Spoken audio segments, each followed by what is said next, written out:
Alors moi, en tant que médecin, je n'exerce plus maintenant. Je suis Martine Gardénal et j'ai été attaquée non pas au sujet de la maladie de Lyme, hein, mais simplement au sujet d'un patient ou de quelques patients cancéreux qui refusaient de continuer à se traiter par la médecine officielle. Et j'ai été accusée mensongèrement par la sécurité sociale d'inciter les patients à ne pas se soigner. Et malgré tous les témoignages disant que c'était une accusation mensongère, eh bien, j'ai été condamnée, interdite d'exercer pendant 3 mois. Alors, mon intervention, c'est effectivement pour dire qu'il ne faut pas avoir peur.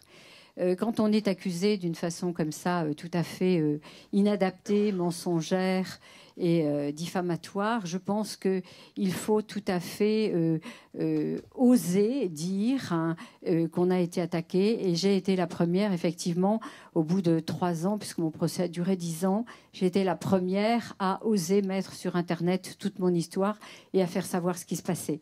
Et je crois que c'est un bon moyen, d'abord, de diffuser l'information, que ce soit pour Lyme, que ce soit pour des tas d'autres choses. Mais je crois que donc, premièrement, ne pas avoir peur, c'est le mot d'ordre général que je donnerai à tous les confrères qui sont attaqués. Deuxièmement, se regrouper, et ça, merci l'EMSIB, parce que je crois que là, enfin, on a fait un grand pas et on va pouvoir avancer. Ça, ce sont vraiment des choses très importantes.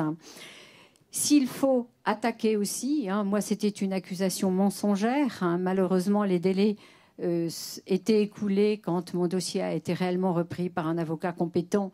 Donc, après, je n'ai pas pu attaquer pour propos mensongers. Et puis, surtout, effectivement, faire attention à ce que nous disons, à ce que nous faisons. Il faut rester très scientifique. Alors, je suis médecin homéopathe. Alors maintenant, parce que j'aime bien manipuler l'humour. Dès qu'on dit homéopathe, on se fait accuser de charlatan, enfin, etc. Et alors maintenant, je dis que je suis micro-nanotoxicologue hein, parce que ça fait beaucoup plus scientifique, c'est beaucoup plus sérieux et je trouve que c'est vraiment un très très bon terme et j'invite mes confrères à utiliser cette terminologie qui est beaucoup plus d'actualité. Voilà. Pour nous, homéopathes, maladie de Lyme, eh ben, maladie de terrain, hein, maladie qui correspond bien à l'évolution des choses, maladie essentiellement neurologique, hein, donc maladie dans notre jargon de la luèze, hein, et qui est vraiment une maladie très répandue et qui est de plus en plus fréquente.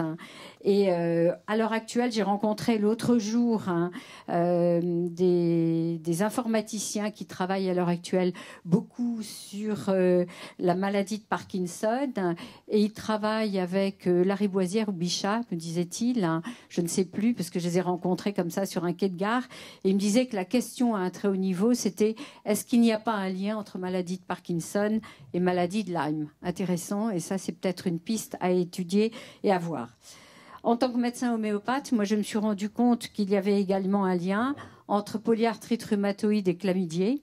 Les chlamydioses, en utilisant la microimmunothérapie à dose infinitésimale, eh bien, on obtient de bons résultats et j'ai même pu stabiliser comme ça 1 ou 2 cas de polyarthrite qui, depuis, sont complètement stabilisés. On a même pu, puisque j'aime bien travailler en partenariat avec des allopathes, eh bien, stabiliser et on n'a plus entendu parler et on a pu arrêter les traitements allopathiques. Ah là là, que c'est pas bien. Voilà. Donc, en tant que médecin attaqué, surtout ne pas avoir peur. Deuxièmement, se regrouper. Troisièmement, dire hein, de façon à faire savoir les choses. Quand j'étais médecin du sport, j'ai une deuxième casquette, donc j'ai été médecin du sport, médecin olympique. Et quand j'ai été accusée de charlatanisme, parce que c'était effectivement l'accusation qui était contre moi, immédiatement j'ai prévenu le ministère de l'Éducation, de la de la jeunesse et des sports. Et le médecin-chef, qui me connaissait bien, a immédiatement accepté de me faire une attestation comme quoi si un charlatan sévissait dans le cadre de l'Institut national des sports, où j'ai consulté pendant plus de 30 ans, eh bien cela se saurait. Donc malgré tout, eh bien ça n'a servi à rien. C'est vous dire que quand on est entre les griffes de ces gens-là, et c'est pour ça que seule vraiment la force et l'union nous permettront de faire front, parce que quand on voit des gens comme Marc, Philippe Bottero, Michel Delorgeril qui sont attaqués comme ça, vraiment on est en droit de se poser des questions. Nous sommes médecins, nous sommes des scientifiques, nous sommes des gens respectables, et je pense qu'on n'a pas le droit de nous traiter dans la boue et de nous faire croire qu'on est vraiment des sujets dangereux et des sujets tout à fait malhonnêtes.